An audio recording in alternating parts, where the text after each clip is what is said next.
allons vous présenter cette offre sous la forme d'un hub à travers cette offre portée entre Novatec et Tecnalia, où vous aurez 3 intervenants, moi-même, Manuel Barral. Ensuite, interviendra Aurélien Hénon pour la partie les atouts et la performance des façades. Puis viendra Amandine Beaucheux de Tecnalia vous parler de la façade et des propagations d'incendie. Tout d'abord, Novatec, INEF4 et Tecnalia ont souhaité mettre en place une offre sous forme d'hub destinée à l'ensemble de nos alliés pour parler des façades optimales aujourd'hui importantes. Et tout d'abord, je vais vous présenter Novatec en quelques mots. Novatec est un centre privé de recherche appliquée qui a été créé en 2004. Aujourd'hui, il a 17 ans. C'est par ailleurs un institut national de la transition énergétique et environnementale qui est labellisé par l'État et qui touche la filière du bâtiment à l'échelle du bâtiment lui-même, mais aussi du quartier. C'est une SCIC, une société coopérative d'intérêt commun, qui a un capital d'1 million d'euros et qui est constituée aujourd'hui de 65 salariés, dont les profils sont architectes, ingénieurs, docteurs et techniciens qui interviennent au cœur de l'économie.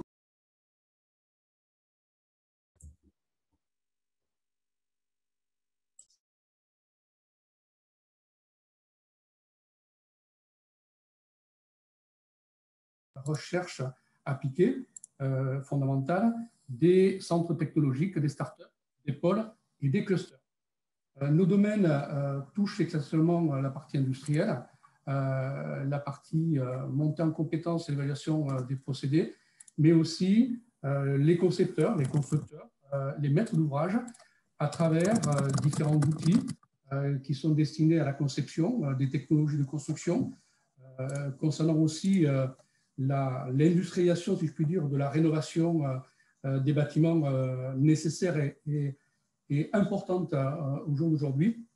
Mais aussi, on travaille sur les qualités des quartiers résilients et durables. En fait, entre recherche appliquée et prestation de services, on apporte notamment un juste équilibre entre la recherche en application sur le marché, avec cette volonté forte notamment de générer de l'activité économique. Notre partenaire, Tecnalia, pour sa part, est un centre de recherche et de développement technologique, une référence en Europe qui est constituée aujourd'hui pour sa part de 1400 experts, 30 nationalités, qui sont aujourd'hui présents aussi sur le marché européen et notamment avec des installations sur Bordeaux et sur Montpellier, très proches de nous, puisque nous sommes pour Novatec présents sur Anglette, Bordeaux, Rennes et Paris. Donc, de ce fait, nous avons des collaborations étroites et régulières et qui nous ont amené notamment à concevoir pour vous, futurs clients ou clients déjà existants, une offre qui permettra de répondre à l'ensemble de vos objectifs. Pour terminer sur Tecnalia, c'est aussi une organisation privée qui aujourd'hui a un positionnement au niveau européen très important sur notamment les programmes Horizon 2020, sur lesquels, pour ceux qui nous connaissent déjà, savez aussi que de notre côté à Novatec, nous y participons ardemment. L'ensemble des activités et domaines d'action que peut traiter aujourd'hui Tecnalia vont toucher la mobilité durable, les écosystèmes urbains, la transition énergétique et les énergies qui vont avec, la santé et la fabrication avancée. Le contexte très clairement de cette offre qu'on a souhaité vous présenter aujourd'hui touche les éléments de façade qui, comme vous le savez, on n'a plus 4 façades sur un bâtiment, mais plutôt 5 avec la toiture, de plus en plus intéressée et intéressante lorsque l'on va concevoir pour notamment y implanter des énergies renouvelables, mais aussi travailler dessus sur des isolations, puisque très souvent, les déperditions ont lieu par cette 5e partie. Aujourd'hui, il est question de contribuer à la performance énergétique des bâtiments pour tendre forcément vers cette énergie positive. Cette offre contribue notamment, d'une part significative, à toucher l'impact carbone des bâtiments qui, comme vous le savez, est aujourd'hui un des points les plus importants et qui souvent est énuméré dans les différentes réunions qui touchent ce contexte du bâtiment. Aujourd'hui, on le sait aussi, les façades et la technologie amènent à ce que ces façades se complexifient pour notamment répondre aux nouveaux acteurs, aux nouvelles ambitions d'intégration de systèmes en façade à travers de la technologie sur les pilotages, mais aussi à l'intégration architecturale, car il n'est pas question de forcément laisser d'un côté un de ces paramètres-là importants à nous tous. Donc du coup, les industriels du secteur sont obligés aujourd'hui d'innover pour proposer des produits et des solutions qui répondront notamment à ces nouveaux engagements et qui se voient aujourd'hui à la porte de l'application de la RE 2020 en forte croissance, en forte demande. Notre ambition, elle est de vous accompagner dans un développement et la mise en marché de vos solutions innovantes avec ce que je vous disais en introduction, avoir un hub, un guichet unique qui permet aujourd'hui de valider, caractériser, voire certifier certains de vos produits que vous voudrez demain mettre sur le marché. Une connaissance accrue des normes à travers des compétences que nous réunissons et des certifications, notamment en COFRA, COENAC, nous permettent notamment d'aller vous apporter cette partie qualitative et référentielle importante, forte de plus d'un millier d'essais qui sont accrédités. Et nous nous appuyons notamment sur des laboratoires à l'échelle 1 qui représentent aujourd'hui 40 000 mètres carrés dans sa globalité. Donc ces ambitions et ces moyens reposent aujourd'hui sur 3 grandes parties qui sont la première, la modélisation des objets, la numérisation in situ, voire certaines fois des bâtiments existants, la partie des essais et les tests in situ pour aller de l'étude théorique jusqu'à l'étape du test à l'échelle 1.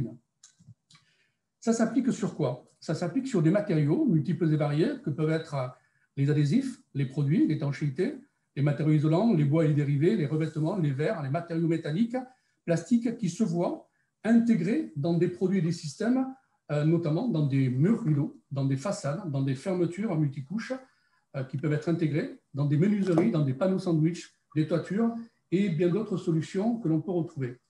Et en fait, ces matériaux intégrés dans ces produits et systèmes sont destinés notamment à des fabricants de systèmes, voire testés pour des prescripteurs, des bureaux d'études, ou voire utilisés chez certains promoteurs et constructeurs. Donc notre accompagnement global aujourd'hui, il réside sur ces 5 points qui sont la conception et le développement des produits, la prescription, la fabrication à travers la sélection de fournisseurs, l'exécution et les montages, et enfin l'utilisation et la maintenance. Donc aujourd'hui, nous pouvons intervenir en conception et développement sur le développement de nouveaux produits qui vous intéressent à travers les performances que peuvent ressortir de ces nouveaux produits, l'intégration des énergies renouvelables à travers les solutions TIC qui peuvent être aussi intégrées, et puis ne pas oublier ce 3D, ces éléments qui sont importants, notamment dans les composites et les bétons sur lesquels on travaille, et je dirais le 3D un peu plus largement, notamment à travers le BIM et les maquettes 3D dans lesquelles on peut intervenir. Donc, nous allons sur de l'assistance et la prescription technique par rapport aux exigences que vous pouvez avoir dans différents produits ou solutions, en tenant compte des codes techniques, des réglementations qui peuvent être associées à chacun de ces produits.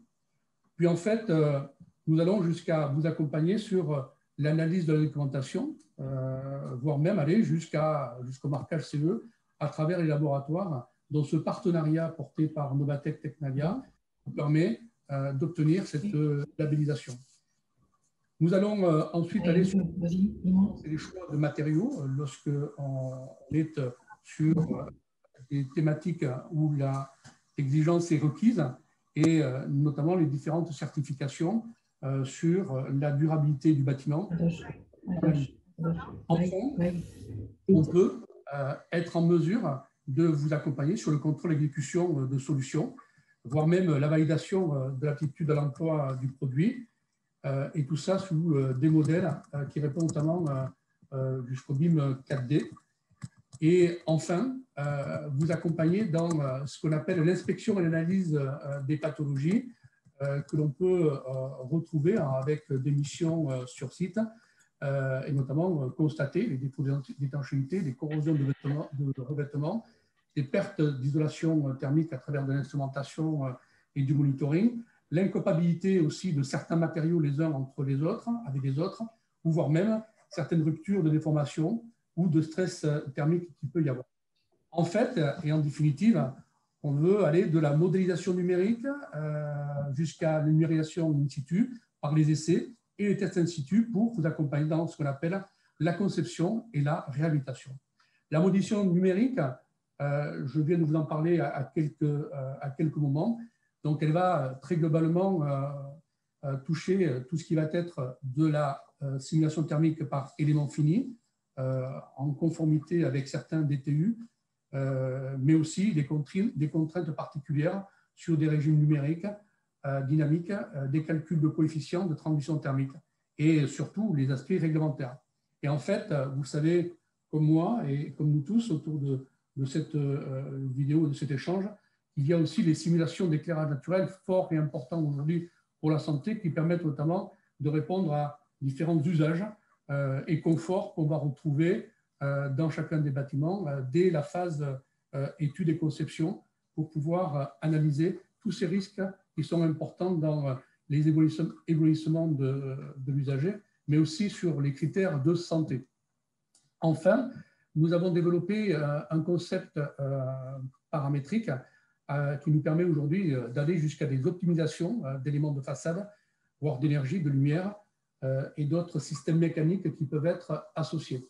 Ne pas oublier dans cette partie de la façade qu'il y a aussi toutes ces simulations de ventilation, puisque quand on est parfois dans des doubles pots, forcément, il faut modéliser, il faut aller chercher tout ce qui est thermique intégré dans les doubles pots et puis l'évaluer avec des performances des systèmes de ventilation naturelle que l'on peut retrouver dans ces solutions. Enfin, et vous le savez depuis quelque temps, les outils de scan, que ce soit en scan 3D ou que ce soit à travers le drone, sont plus que jamais aujourd'hui utilisés. Et pour cela, nous avons développé une offre qui nous permet notamment de vous accompagner là-dessus et intervenir lorsqu'il y a une rénovation, déjà sur les façades historiques, les bâtiments à plusieurs étages, et pouvoir ensuite traduire ces nuages de points en maquettes et travailler dessus avec des niveaux de performance et de précision en load 100 jusqu'à des loads 500. Ces modélisations permettent ensuite d'aller plus loin sur, voire même, des visites virtuelles, environnementales, en immersif, que l'on peut proposer à nos différents clients. Enfin, comme nous sommes forcément sur des façades qui sont intégrées, et aujourd'hui par rapport aux normes, il y a aussi ce qui vient, qui est déjà d'actualité, mais qui vient se prononcer de peu plus avec l'ARE 2020. Il s'agit là d'analyse de cycle de vie et notamment la possibilité de pouvoir faire des analyses sur l'éco-conception d'éléments de façade que nous allons mener et la réalisation de fiches FDES pour pouvoir répondre notamment à ces différentes étapes qu'englobe le cycle de vie d'un produit pour votre bâtiment. Les essais, et vous verrez tout à l'heure dans les deux autres intervenants qui vous en parleront plus précisément, car je vous présente là, c'est l'offre chapeau globale. Et ensuite, nous allons, au fil de l'année, vous présenter des thématiques dont les deux premières seront évoquées tout à l'heure par Aurélien et Amandine. Donc, ces essais peuvent toucher les essais climatiques, les essais d'impact, de transition, d'intermittence thermique, de réaction au feu abordés tout à l'heure plus précisément par Amandine, les essais sismiques, d'isolation acoustique, dilatation thermique, d'étanchéité, d'équipotentialité, de résistance en charge vide, mais des mesures aussi d'émissions de COV in situ et en laboratoire, sous des laboratoires qui permettent de répondre à chacun de ces domaines et avec des certifications adaptées pour pouvoir avoir la traçabilité.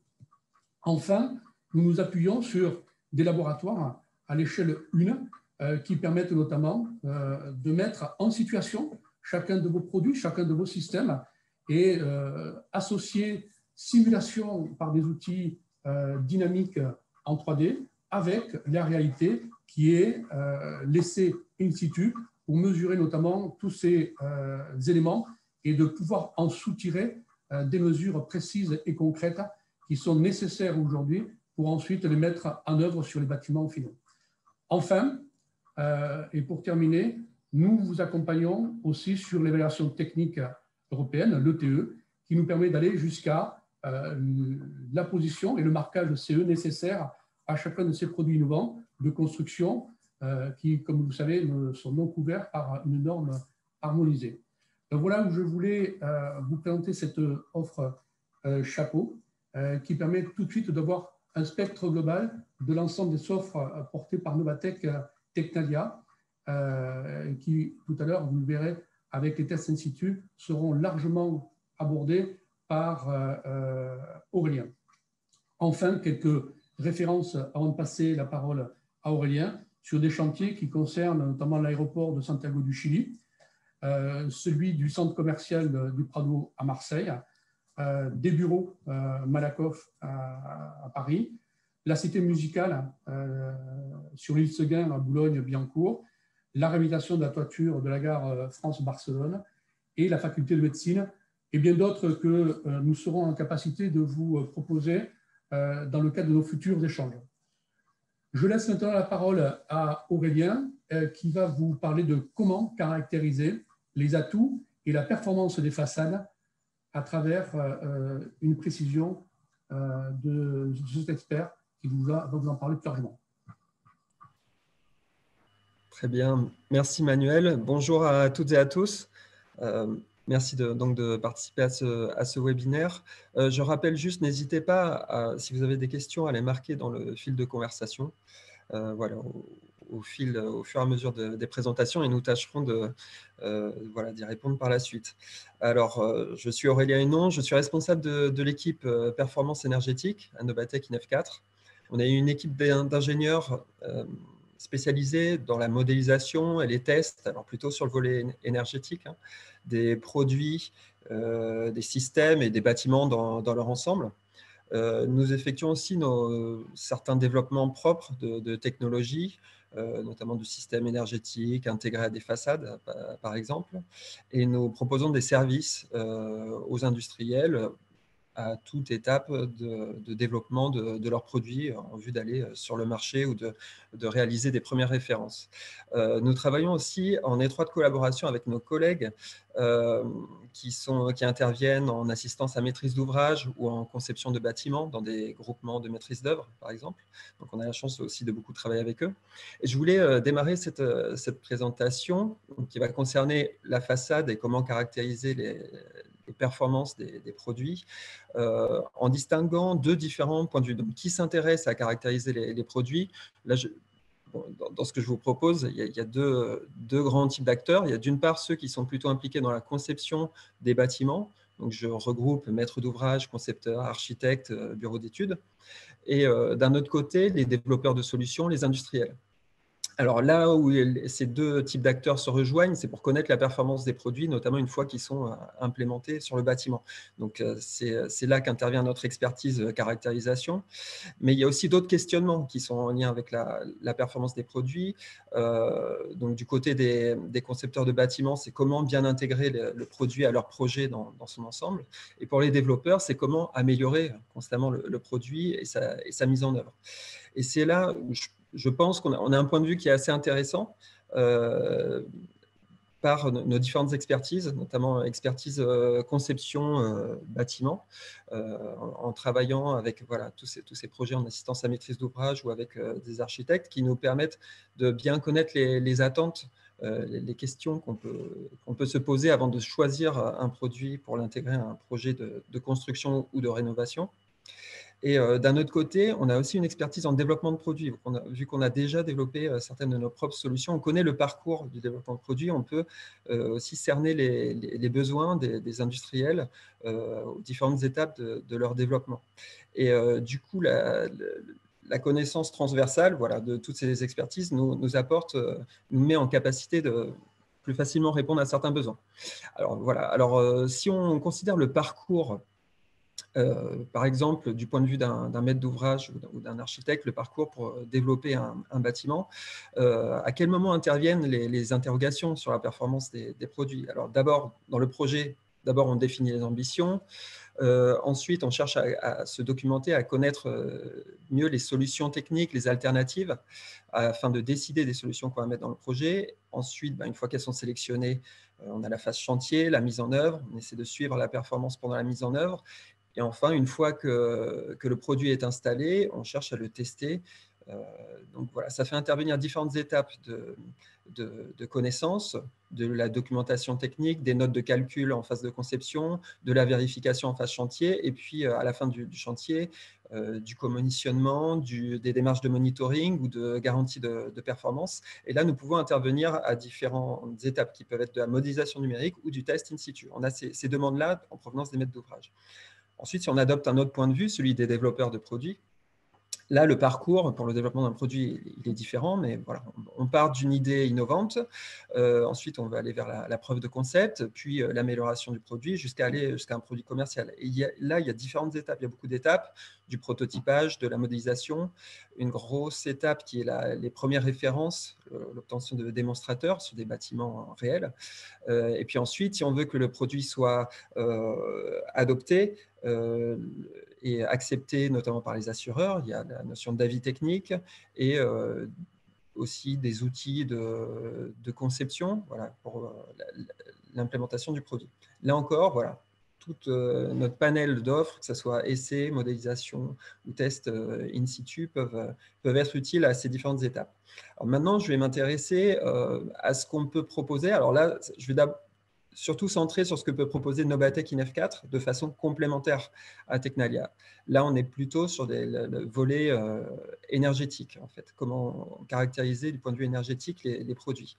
Là, d'abord, je m'intéresse à la petite échelle, échelle des essais, échelle laboratoire, et on est en mesure, en capacité de déterminer différentes caractéristiques des propriétés thermophysiques des produits, que ce soit en matière d'émissivité, de conductivité. Et on peut avoir, par exemple, tester des échantillons de 10 cm sur 10. Ça peut être utile pour connaître vraiment les propriétés de conductivité de matériaux sans que ça coûte trop cher. Voilà, pour un prix assez modeste, on peut déterminer la conductivité. Avec ces petits échantillons de 10 cm sur 10. À une échelle légèrement supérieure, on a aussi une petite chambre climatique plutôt de l'ordre du mètre, voilà, pour des éléments qui ont une dimension caractéristique de l'ordre du mètre. Donc ça, on monte un petit peu en échelle. Et voilà. Et on a aussi, en termes d'essai, l'échelle du banc d'essai. Donc là, ici, on a la chance d'être équipé d'un petit bâtiment que vous pouvez voir en photo, qui est notre banc d'essai façade. On a une façade qui peut être qui est interchangeable. On peut mettre le dispositif, le système que l'on souhaite, que ce soit des produits de menuiserie, donc comme vous pouvez le voir là sur la photo, ou alors des façades maçonnées complètes, ou des façades en bois, des doubles pots, etc. On peut faire différents tests. On a 3 cellules différentes, indépendantes, qui permettent de tester différentes alternatives de produits et puis un produit de référence. Donc là, on est à l'échelle 1, mais pas sur un bâtiment réel, mais on est à l'échelle 1 dans des conditions réelles. Et donc ça, c'est une étape intermédiaire qui est assez intéressante pour tout ce qui est performance énergétique, confort, et voilà. Mais aussi s'intéresser déjà aux performances de l'installation, de la mise en œuvre, etc. Alors, ensuite, l'étape suivante aussi, d'autres types de tests, là, c'est les tests in situ. Alors, même si les illustrations, là, je pense qu'elles ont été faites sur notre banc d'essai, là, je parle bien de tests qui peuvent être faits sur des bâtiments opérationnels, où on a déjà reçu des demandes, notamment pour caractériser les vitrages. Une fois qu'un vitrage est installé, parfois, on peut avoir un doute sur la performance réelle du vitrage. Donc là, c'est possible. On est équipé pour faire des mesures, voilà, les coefficients U et G des vitrages, voilà, propriétés radiatives et thermiques des vitrages. On peut aussi, en termes de test in situ, s'intéresser à des démarches de monitoring sur du plus long terme, voilà, avec tout un panel de capteurs, hein, des capteurs de température, d'humidité. Voilà. Ça, c'était pour les tests in situ. Un autre volet, c'est la modélisation numérique. Et pour nous, c'est indissociable des tests in situ. En fait, on va choisir la meilleure solution en fonction de la problématique. Et bien souvent, les deux solutions sont complémentaires. D'une part, la modélisation qui permet d'explorer beaucoup de choses qu'on ne peut pas atteindre avec les tests, et aussi à moindre coût, hein, par la modélisation. Mais à d'autres moments, bien sûr, on a besoin de tests réels.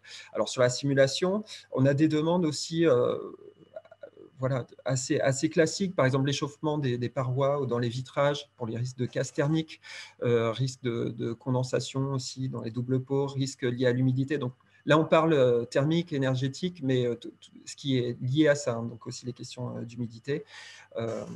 Voilà, et parfois quelques problèmes mécaniques aussi liés à la thermique. Calcul de coefficient thermique, de pont thermique, donc ça, on est sur des choses assez classiques. Et là, on dispose d'outils à la fois, on maîtrise bien les outils conventionnels, hein, utilisés sur des prestations classiques, mais on développe aussi, sur certains aspects, nos propres outils. On a des experts en modélisation dans l'équipe. Donc voilà, ça, c'est un point fort de notre offre aussi. Alors ensuite, sur...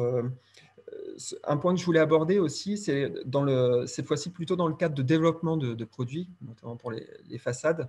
Une étape importante, pas forcément toujours obligatoire, mais qui est parfois indispensable quand même pour aller sur le marché, c'est disposer d'un avis technique. Et l'étape préalable à ça, c'est l'appréciation technique d'expérimentation, ATEX, qui devient de plus en plus indispensable. Et là, dans ce cas-là, on fait partie du réseau national d'accompagnement piloté par le CSTB. Et voilà, on peut intervenir pour définir la stratégie d'évaluation technique, accompagner les entreprises pour ça, et faire le lien avec le CSTB, préparer le dossier technique, et aussi voilà, superviser les différents essais en laboratoire, dont certains qu'on peut faire nous-mêmes. Et enfin, pour terminer la présentation, donc je suis allé un petit peu vite, hein, sur tous ces aspects-là, quelque chose qui nous apporte un argument assez fort dans notre offre, c'est notre expertise sur le développement de produits, et notamment, alors ici, les illustrations correspondent à un produit qu'on a développé à partir de l'idée initiale. Et qui est à la fois un produit de façade, mais aussi avec une fonction énergétique. Et en fait, pour cette démarche de développement par laquelle on est passé, comme beaucoup d'autres acteurs, hein, du monde industriel, ça fait appel à beaucoup d'étapes, beaucoup de compétences différentes qui sont illustrées ici. L'évaluation de la performance, la conception, le prototypage, développement d'algorithmes de contrôle, par exemple, effectuer des démonstrateurs, des premières références, travailler sur les notions d'intégration architecturale, les démarches d'avis technique, et aussi tout ce qui est éco-conception, analyse environnementale, caractérisation environnementale des produits, et aussi développement d'outils métiers pour la conception. Voilà, tout ce qui permet de monter en maturité. Et en fait, c'est cette expérience-là, je pense, qui nous permet d'être meilleur à l'écoute des besoins de nos partenaires et de nos clients, pour pouvoir leur proposer la solution la plus adaptée, quelle que soit leur phase de développement de produits. Donc voilà, on va proposer la solution la plus adaptée, que ce soit en modélisation, soit en test, soit en accompagnement, voilà, pour pouvoir augmenter les chances que le produit soit adapté aux besoins de ceux qui vont le choisir, les maîtres d'ouvrage ou les architectes. Et voilà, c'est là aussi on tire parti de notre expérience avec nos collègues qui travaillent avec des archis et avec des maîtres d'ouvrage. J'en ai terminé avec ma présentation. Je vous remercie pour votre attention. Et du coup, je prends le relais. Merci à mes deux co-animateurs, hein, pour ces deux premières parties. Je vais essayer d'accélérer aussi un petit peu pour que vous ayez le temps de poser les questions. N'oubliez pas de les mettre dans le chat. Donc du coup, moi, je suis Amandine Beaucheux. Je travaille pour Technalia. Je suis chargée d'affaires. Je fais partie d'une équipe qui a été récemment constituée, dont les bureaux sont situés à Pessac, juste à côté de Bordeaux. Donc du coup, je vais commencer en vous faisant une rapide introduction. Si on peut passer la slide suivante, c'est top. Merci beaucoup. Du coup, bon, vous connaissez tous le contexte européen. Je vais faire un rapide rappel sur des chiffres peut-être qui peuvent marquer un peu les esprits. Donc, un jour, en 2020, on a 75% des bâtiments qui sont inefficaces énergétiquement et en gros, on a 90% de ces bâtiments qui seront toujours debout en 2050. Ils représentent 40% de la consommation énergétique totale et 36% de l'émission des gaz à effet de serre et ils sont renouvelés à hauteur de 1% à peu près par an. En 2030, la Commission européenne du coup, a fixé des objectifs qui sont de réduire d'environ 14% cette consommation énergétique, de réduire de 18% la consommation pour tout ce qui est chauffage, pour tout ce qui est clim, de réduire de 60% l'émission des gaz à effet de serre et d'augmenter ce taux de rénovation du coup à 3%. Donc, pourquoi, moi, aujourd'hui, je viens vous parler d'incendie? Parce que toutes ces raisons, tous ces changements, toutes ces adaptations pour permettre cette transition énergétique vont demander l'apparition de nouveaux matériaux, l'utilisation de nouveaux matériaux, de nouveaux sous-systèmes réalisés à partir de ces matériaux. Et qui dit nouveaux matériaux, dit nouveaux risques. Il va y avoir de nouveaux dangers. Ces matériaux peuvent être inflammables. Parfois, ils sont même plus inflammables que des matériaux qui étaient utilisés traditionnellement. On va aussi, et vous le savez tous, avoir par exemple une augmentation de l'épaisseur de l'isolant. On va utiliser des nouvelles technologies comme des sources d'énergie renouvelables et tout ça suscite de nouveaux risques et de nouveaux dangers. Le deuxième point important, c'est que les rôles et les responsabilités ne sont pas forcément très clairs en fait en ce qui concerne la sécurité incendie et que ça peut aussi amener un manque de compétences. C'est vraiment pas du tout négatif quand je dis un manque de compétences, c'est juste que dans un domaine qui se veut par nature transdisciplinaire, la transition énergétique, tout le monde ne peut pas être un expert en fait en sécurité incendie et cet aspect se retrouve à tous les niveaux du développement d'un bâtiment, de la conception à son entretien. Donc idéalement, il serait fortement intéressant que les réglementations nationales et internationales et les stratégies de rénovation des bâtiments intègrent la sécurité incendie dans leur réflexion. Si on passe à la slide suivante, on peut voir, vous connaissez je pense ces exemples, ces illustrations sur la gauche de cas dans lesquels la sécurité incendie n'a peut-être pas, n'a pas été correctement abordée. Ça se produit dans des grands immeubles de moyenne et de haute hauteur. Les deux exemples que vous avez sur la gauche, là, c'est un exemple, donc tout à gauche, dans un immeuble résidentiel qui a eu lieu à Roubaix, je crois, en France, et à droite, c'est un hôtel à Dubaï qui avait pris feu. Et du coup, dans ce genre de situation, évidemment, des grosses pertes humaines, des grosses pertes matérielles qui sont liées. Donc, les causes potentielles, je recoupe un peu avec ce que je disais avant, c'est la présence de matériaux inflammables, c'est la présence de cavités d'air continues qui sont présentes puisqu'on va venir ajouter des éléments en façade directement sur le bâtiment. On peut avoir des barrières coupe-feu manquantes ou qui ne fonctionnent pas très, très bien, une conception du système de façade un peu limite. Maintenant, pour vous faire comprendre ce qui se passe chez Tecnalia, j'ai envisagé de passer par une petite partie où je vous explique les différents mécanismes de propagation du feu. Il y en a 3. Là, sur cette première slide, vous avez le premier type de propagation, la propagation horizontale. Elle se fait par 3 moyens différents, soit par transfert thermique de la source de l'incendie aux éléments, donc par les murs, par les éléments structuraux. La deuxième possibilité, c'est par rayonnement thermique d'un bâtiment en feu à un deuxième. La troisième possibilité, et qui s'additionne aux deux premières, évidemment, c'est la présence des charges de vent sur la façade qui vont venir pousser ces fumées, pousser le feu et lui permettre de se propager tel qu'il a envie de le faire. La deuxième sorte de propagation du feu, c'est au travers de compartiments. Vous avez encore un schéma une fois sur la gauche. Ça peut se passer là encore une fois de deux manières, soit au travers d'ouvertures, donc vous avez les flèches toutes sur la gauche. Celle qui monte le plus haut, en fait, c'est celle qui va représenter un passage de feu, de flamme par une fenêtre, par exemple. Cet effet est très bien connu et on appelle donc cet effet l'effet saut de grenouille. La deuxième possibilité entre deux compartiments adjacents, c'est que le feu se propage par la jonction qui existe entre la façade et l'élément de dalle. Cette jonction est généralement constituée d'un isolant, matière minérale, qu'il va falloir aller évidemment surveiller. La troisième sorte, du coup, de propagation de feu, c'est la propagation verticale. C'est peut-être celle qu'on a le plus intuitivement en tête. Qui dit verticale dit deux directions. Donc, une possibilité de partir par le haut, c'est de matériaux en matériaux qui sont inflammables, donc qui vont permettre la propagation de ce feu. La deuxième possibilité, c'est en passant au travers de la solution de façade elle-même, par les effets de cheminée, à travers l'isolation, à travers des cavités, etc. Et la troisième sorte de verticale, c'est celle, cette fois, qui part vers le bas, donc qui est constituée par la chute d'éléments en fusion et qui peuvent donc contaminer, se propager sur les autres éléments. Si on passe à la slide suivante, Ce qui se passe donc dans ces différents types de propagation, la propagation horizontale, la propagation par les compartiments est plutôt bien connue, plutôt bien traitée par la réglementation. Les normes d'essai sont claires et largement utilisées. Dans le cas de la propagation verticale, ça va être un petit peu différent. La verticale, c'est donc la dernière que je vous ai présentée. Elle n'est pas parfois même pas abordée en fait par la réglementation et les normes sont assez diverses. Comment on fait en général pour étudier cette propagation verticale? Eh bien, on va prendre des solutions de façade et on va tout simplement les mettre dans les conditions d'utilisation. Donc, ça veut dire qu'on va essayer, vous avez une illustration là et qui vient bien de Tecnalia sur la gauche. Donc, on va utiliser des échantillons d'essai représentatifs. Généralement, ils font 2 à 3 niveaux de hauteur pour représenter 2 à 3 étages. On va aller regarder l'état de tous les composants pertinents. On va regarder certains détails constructifs, les linteaux, les couronnes, etc. Généralement, ces tests sont faits pour évaluer des immeubles de grande hauteur et pour des usages spécifiques, c'est-à-dire des usages où on va avoir tout simplement des occupants dans les locaux, généralement jour et nuit. Si on continue, donc comment on fait ces tests, quelle est la source de chaleur qu'on retrouve dans ces tests, pardon. On va en avoir de différentes sortes. On peut avoir une source externe, une source interne. Une source externe, ça va être par rayonnement. Encore une fois, par exemple, un feu de forêt qui arrive, qui se propage au bâtiment.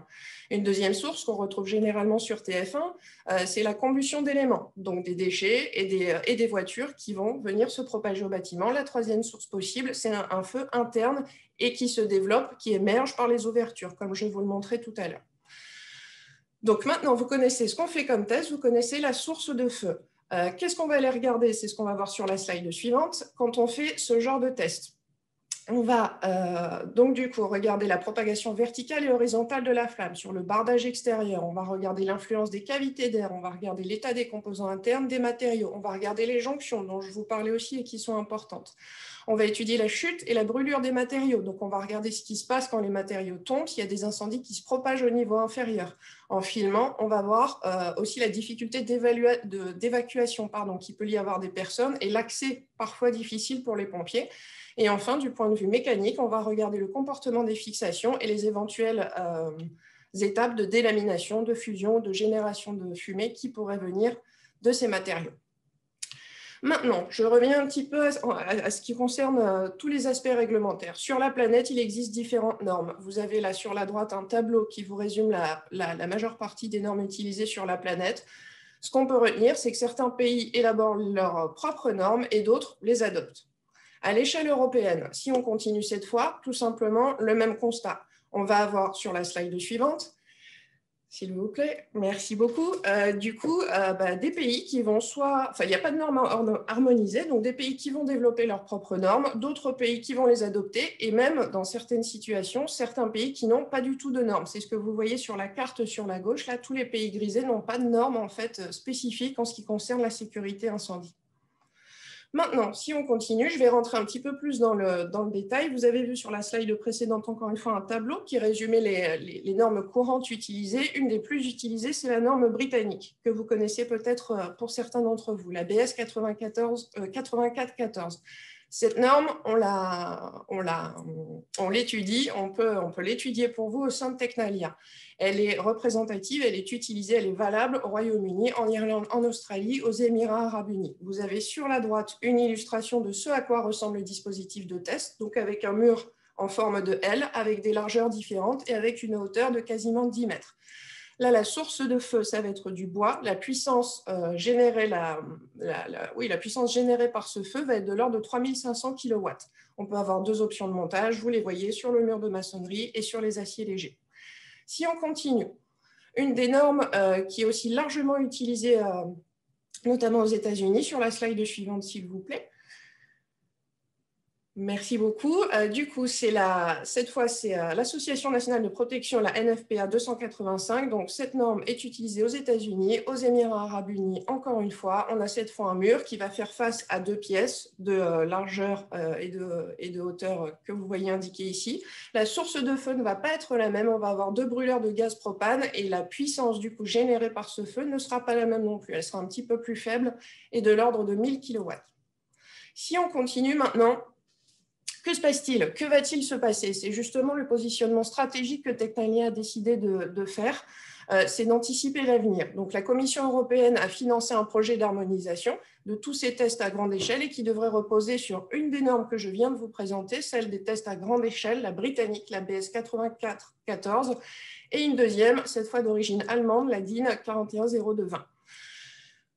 En objectif de l'Europe, et du coup nous allons tous travailler là-dessus, c'est qu'il devrait y avoir une norme harmonisée d'ici 10 à 15 ans. Maintenant, si on rentre vraiment dans le détail de ces tests, là sur la gauche, vous avez un des tests qui est largement utilisé, le N313-823, pardon. Ce test consiste à simuler, en fait, à générer un scénario de feu de poubelle. Donc, c'est très, très bien, mais ça nous limite dans la puissance du feu. Vous pouvez le voir qu'il est là de 30 kW, ce qui est quand même très, très faible et très éloigné de la réalité et des situations dans lesquelles il faut vraiment se placer. Une solution intermédiaire, c'est celle dont je vous parlais avant, c'est la norme allemande qui, elle, donc, permet de générer une puissance un petit peu plus importante et avec un même temps d'exposition. La troisième norme, donc celle qui sera utilisée, c'est la norme britannique et qui, elle, du coup, est celle qui se rapproche le plus des conditions réelles, avec 3500 kW en puissance de feu, avec un temps d'exposition un petit peu plus long, mais surtout un temps d'observation après l'incendie. Maintenant, donc là, je vous ai présenté les capacités de tests physiques, les tests technologiques qu'on peut faire chez Tecnalia. Qu'est-ce qu'on fait une fois qu'on a été capable de faire ces tests? On peut donc faire des rapports de conformité, on peut analyser des exigences, des normes, on peut venir valider certains de vos fournisseurs en étudiant les matériaux, les produits et les systèmes qu'ils peuvent fournir. On peut évidemment être là en support technique pour aider au développement de stratégies globales. On peut émettre des rapports, évidemment, d'évaluation d'incendie des revêtements et on peut aussi travailler à l'extension de résultats selon des normes qui pourraient déjà exister, donc au travers de rapports EXAP, entre autres. Si on continue maintenant, un autre aspect présent chez Tecnalia, parce que là, forcément, je vous ai présenté la capacité de mise à feu, vraiment des grosses structures, mais si on n'en est pas encore à cette étape-là, un de nos rôles, un de nos objectifs principaux est aussi, évidemment, d'aller aider au développement de produits en certaines phases de R&D. Pour ce faire, on a différents outils qui viennent compléter aussi ceux qui ont été présentés par Novatec. On a des outils de modélisation, on a des logiciels en fait qui vont nous permettre de simuler des propagations.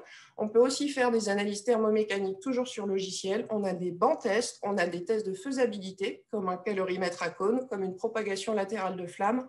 Et enfin, vous voyez que tous ces tests sont utilisés dans différents types de projets.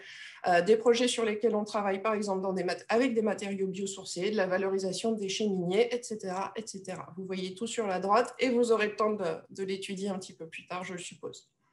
Si on passe à la slide suivante, donc pour vous résumer, nos capacités de test chez Tecnalia, on a la capacité de faire des tests de propagation de feu sur des façades selon les exigences britanniques, selon les exigences européennes avec les normes ISO et les exigences américaines. J'en termine avec un aspect qui a été abordé par Manuel en introduction, c'est cette capacité de certification de Tecnalia. Donc en fait, on a la possibilité d'aller émettre des évaluations techniques européennes. Ceci est une voie qui permet de partir dans la direction du marquage CE. Dans quelles conditions? Dans le cas où vous développez de nouveaux matériaux et qui ne sont pas couverts par des normes harmonisées. Il s'agit là d'une démarche volontaire et nous pouvons vous aider à la faire au travers de l'émission d'ETA et de EAD. Je reviendrai dans les détails pour ceux que ça pourrait intéresser après ce webinaire. J'en arrive du coup à la toute dernière slide de ma présentation. Je vous ai présenté nos capacités, je vous ai présenté ce que nous pouvions faire avec ces capacités et évidemment, à tout cela, Tecnalia étant un centre de recherche appliqué, ne l'oublions pas, on a diverses autres possibilités donc de venir vous aider, de venir faire des formations, si besoin de faire des webinaires comme celui qu'on fait aujourd'hui, des cours. On participe évidemment à des conférences, on écrit des articles et on a pu aussi participer à des articles extrêmement techniques et sur lesquels je pourrais revenir si vous y avez un intérêt. Voilà, merci beaucoup pour votre attention. Et il nous reste quelques minutes pour les questions. Merci beaucoup de nos trois animateurs, Emmanuel, Aurélien et Amandine. Alors, j'ai reçu plusieurs questions dans le chat. Merci de les avoir posées. La première qui m'a été posée à plusieurs reprises, oui, le replay sera disponible. Je vous l'enverrai par email d'ici demain soir. Deuxième question qui était pour toi, Aurélien. Alors, je remonte dans le chat. Est-ce que vous savez faire des essais in situ pour déterminer la résistance thermique d'une paroi d'un bâtiment existant au bout de quelques années? Exemple, façade isolée. C'est une question de Thierry Beau.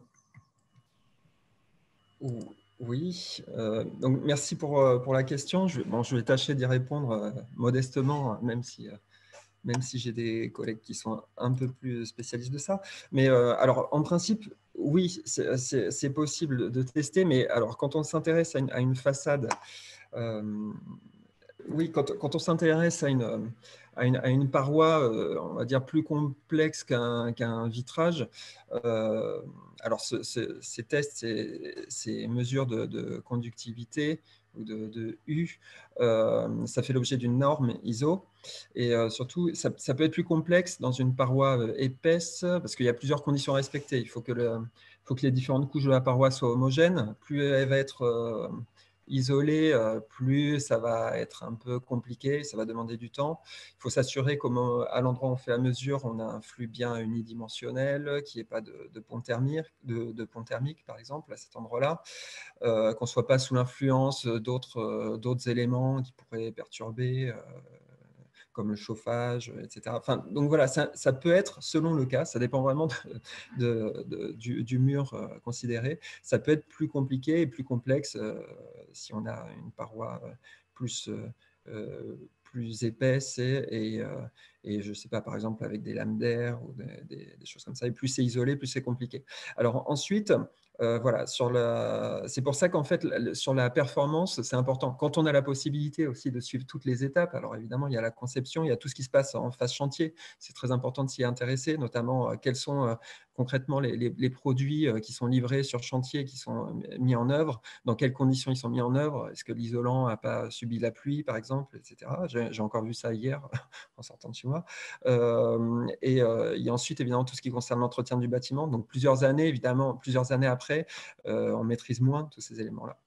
Donc voilà, c'est pas toujours facile, mais voilà, en principe, on est équipé pour le faire, mais ça peut, dans certains cas, être assez complexe. On s'intéresse aussi à d'autres méthodes pour caractériser, alors cette fois-ci, le U un peu plus global du bâtiment, pas forcément sur une seule façade. Donc voilà, il y a différentes équipes qui développent des solutions en France, hein, que ce soit côté CSTB ou Saint-Gobain, notamment par rapport à la méthode développée par le CSTB, on s'y intéresse de près. Donc là aussi, il y a des éléments qui sont assez prometteurs pour caractériser le U, mais plutôt d'une enveloppe plus complète. Voilà, j'espère avoir répondu à peu près à la question. Je vois qu'il a envoyé une seconde précision dans le chat. Monsieur Beau, si vous voulez prendre la parole, peut-être pour compléter votre question à Aurélien.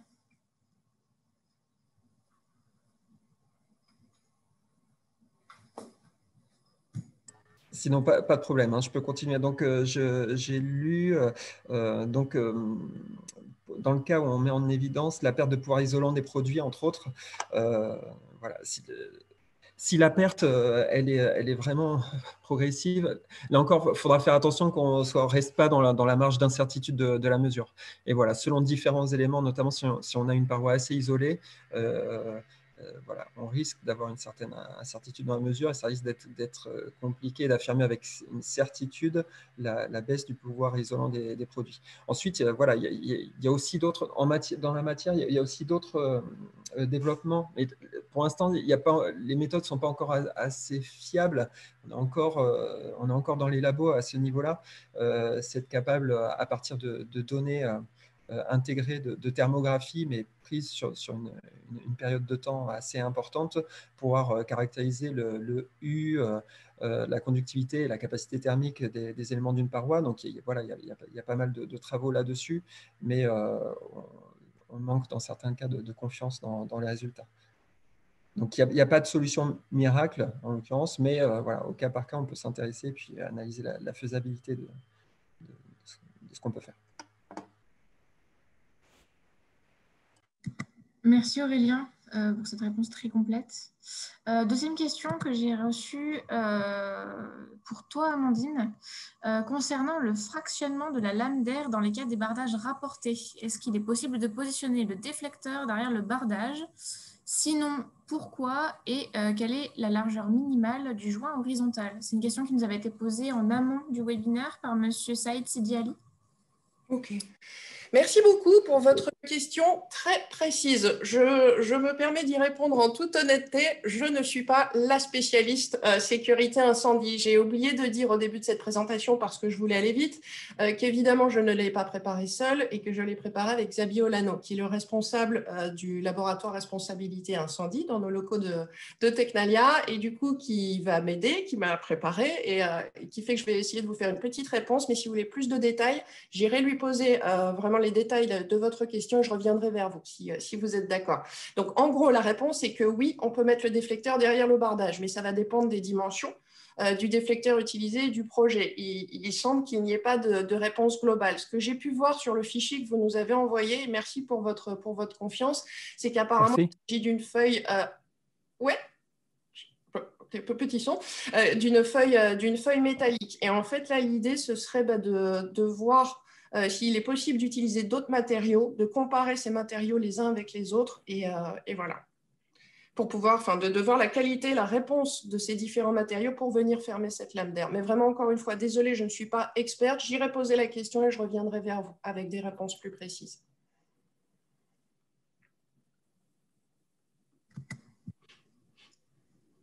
Ok, merci. Alors, question qui est arrivée dans le chat de Fabrice Boucher. Quel produit ou méthode pour assurer la stabilité au feu d'éléments de charpente métal? Exemple, passerelle publique. Ça, je ne sais pas si Aurélien... Ouais, ça va plutôt être Amandine. J'en vois Xavier.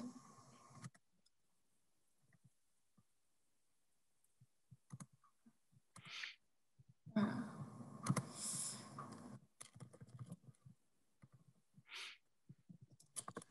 Pardon, Emeline, j'ai peut-être pas réagi en temps réel. Je viens de percuter que c'était pour moi. Désolée pour ceux qui nous écoutent. C'est pour ça que j'ai préféré être transparente. Je n'ai pas tous les détails, en fait. Je ne suis pas encore assez experte pour vous répondre. Je note la question. Je reviendrai vers vous. Je demanderai à Xavier et vous aurez une réponse. Merci. Alors, je vois que Xavier me répond dans le chat puisque j'essaie de discuter avec lui. Il ne prend pas la parole simplement parce qu'il ne maîtrise pas bien le français, donc je discute avec lui pour vous répondre. Alors, donc à la question, quel produit ou méthode pour assurer la stabilité au feu d'éléments de la charpente? Il y a plusieurs, a priori, normes de décès. Donc, ça va dépendre du projet. Idem, on n'a pas de réponse standard à apporter. Mais si vous voulez poser une question plus spécifique à votre projet, n'hésitez pas à nous envoyer toutes les caractéristiques par email et on vous répondra précisément. Et donc pour la seconde question, j'ai une autre question de Thomas HBC. Pareil, attention d'Amandine. Dans le cadre d'une aide au développement de façades rapportées, en particulier vis-à-vis de la problématique incendie, êtes-vous en mesure d'apporter une aide incluant les éléments de fixation à la structure primaire? Ça, est-ce qu'Amandine, tu sais y répondre? Alors, je peux répondre en partie, justement, parce qu'en préparant cette présentation, c'est un des aspects qu'on a abordé. La réponse est oui. Vous savez, si on revient sur la slide où je vous disais, voilà, dans le cas de la propagation verticale, voici les éléments qu'on va aller étudier. Je suis passée très, très vite. Merci, Emeline, de revenir dessus.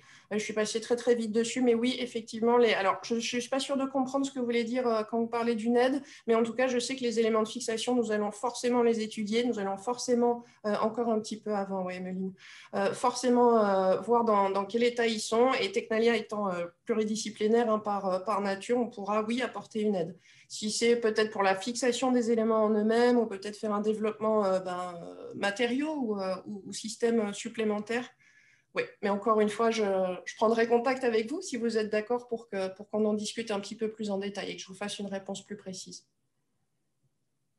Je vais d'ailleurs remettre mon mail au chat pour que tout le monde puisse m'écrire si besoin. Alors, il y a une autre question, idem pour toi, Amandine. À la suite des différents essais feux que vous proposez, vous délivrez aux clients des rapports d'essais et des procès-verbaux.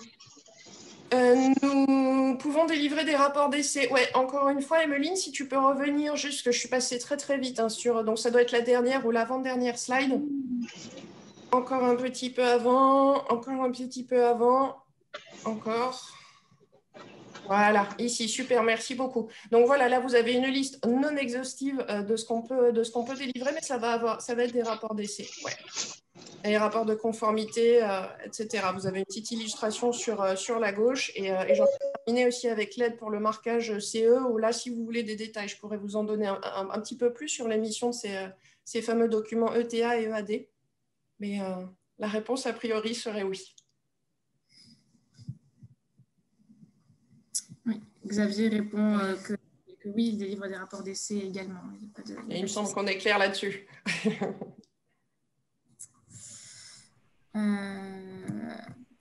Voilà. Emeline, je vois une question de Christophe Fourcault. On n'y a pas répondu, rassure-moi. C'est un peu plus haut dans le fil de conversation. Oui, tout à fait. 75% des bâtiments sont énergétiquement. Quels sont les critères de ce constat? Alors, je veux bien donner des éléments de réponse, même si, enfin, c'est pas forcément moi qui ai sorti ce chiffre-là, mais j'ai. Ah, d'accord. C'était moi, oui, j'allais recontextualiser. C'était moi dans l'intro. Oui, Emeline, ne t'embête pas forcément. C'est vrai que c'est des chiffres que j'avais repris voilà, pour faire le constat en 2020. Aurélien, je t'en prie, apporte des précisions et des corrections si nécessaire, hein, pas de souci. D'accord, Amandine. Bon, j'ai une petite idée. Pour considérer que c'est inefficace énergétiquement, je pense on se base sur les factures déjà. Et ensuite, même au-delà des factures, je pense, enfin, notamment dans le résidentiel, typiquement, tant qu'on n'est pas pour le chauffage, par exemple, à peut-être un ordre de grandeur, 15 kWh par mètre carré par an pour le chauffage, c'est qu'on a encore des choses à faire, soit sur l'isolation de l'enveloppe, soit sur les systèmes. Alors ensuite, ce qui est compliqué, ce qui est intéressant aussi, c'est de se poser la question comment, quand on dispose d'un certain budget, comment l'utiliser au mieux pour améliorer cette performance-là. Donc évidemment, on peut jouer sur la façade, hein, et notamment en ce moment, il y a quand même beaucoup de travail, de pistes de développement sur des solutions de rénovation de façade où on peut peut-être diminuer les coûts en ayant des éléments préfabriqués, en jouant sur la partie industrialisation, etc. Et ensuite, une autre possibilité, c'est aussi jouer sur les systèmes, avoir des systèmes qui sont intéressants énergétiquement et économiquement, voilà, intégrés ou non à l'enveloppe du bâtiment, et voilà, pour améliorer la performance, et idéalement jouer sur les deux. Mais voilà, mais je pense déjà rien qu'en observant les factures, on peut déjà obtenir ce constat-là, même si je ne sais pas exactement d'où sortent les 75%. Ça dépend des critères fixés.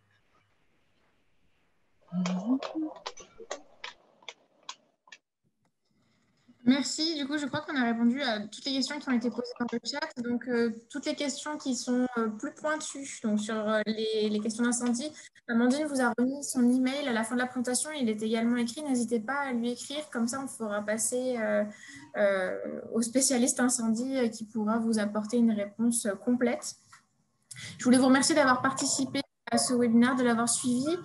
Nous enverrons le replay d'ici demain soir. Les intervenants seront également en copie pour que vous puissiez reprendre contact avec eux. Et voilà, en espérant que ça vous a plu.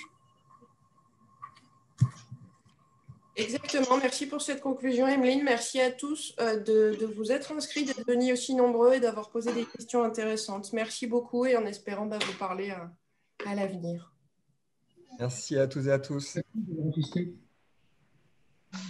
Et merci à mes co-animateurs pour le plaisir du partage de ce webinaire et pour nos complémentarités qui, je pense, se voient de plus en plus, y compris dans nos réponses. Merci beaucoup. Avec plaisir, Amandine. À bientôt. À bientôt. Au revoir.